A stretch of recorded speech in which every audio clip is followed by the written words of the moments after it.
Magandang umaga sa lahat.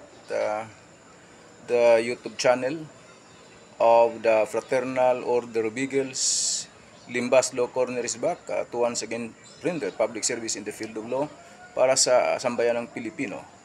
Brought to you by the Limbas Marangal Eagles Club of the Eastern Rizal Region 2 sa pamamagitan ng inyong lingkod na isang mga abogado at isang guro sa maraming law school sa ating bansa. Well, ano yung topic? Well, kahapon nakatanggap kami ng mensahe. Nagtatanong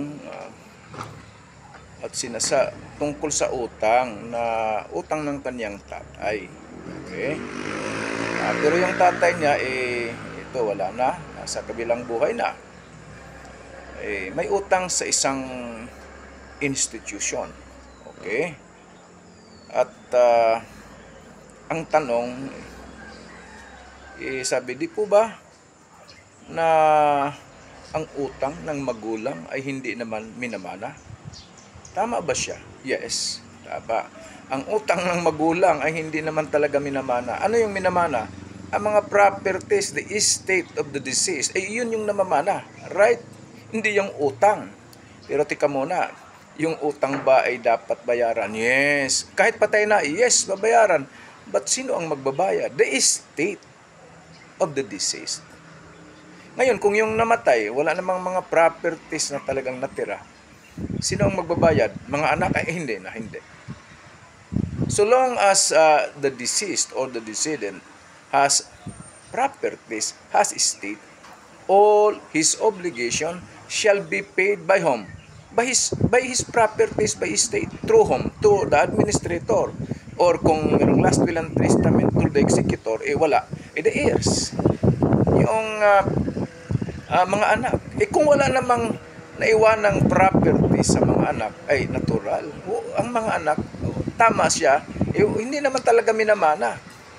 So, walang babayaran. Hindi pwedeng, hindi mapuwersa itong mga anak na nagbabayad dahil hindi naman silang umutang.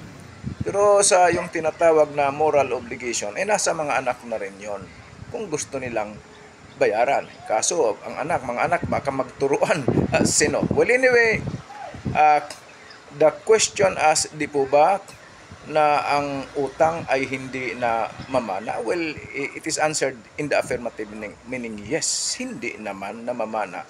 Only the estate or the properties of the decedent o yung deceased o yung namatay ang namamana. Hindi yung utang. Sana nakapaglingkod na naman itong the Limbas Marangal Eagles Club of the Eastern Rizal Region 2. Ngayon ay December 15, 2023 ay magkaroon kami ng Christmas party at kasama na dito ang first anniversary ng Eastern Rizal Region 2 of the Fraternal Order of Eagles.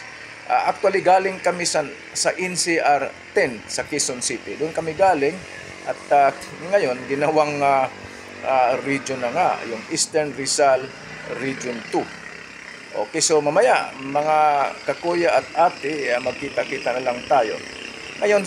Ngayon, kung nais ninyo maging kasapi or membro ng isang Eagles Club, tulad sa amin sa Eastern Rizal Region 2, in particular, itong sa amin, Limbas Marangal Eagles Club, tinatanggap naman ito pagkatapos dadaan ng proseso.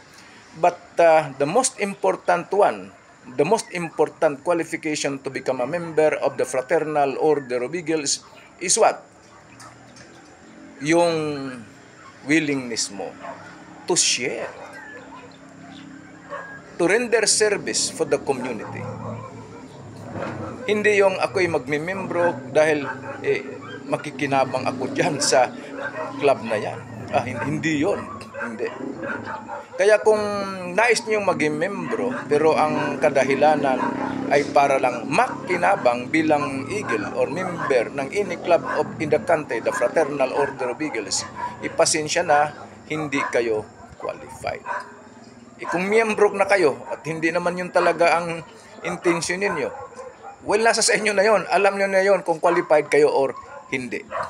Maraming salamat. Sana nakapaglingkod na naman ng bahagya sa larangan ng batas itong Dalimbas Marangal Eagles Club of the Eastern Rizal Region 2. Yung selebrasyon nga naman namin pala mamaya doon sa Antipolo City, lalawigan ng Rizal. Maraming salamat.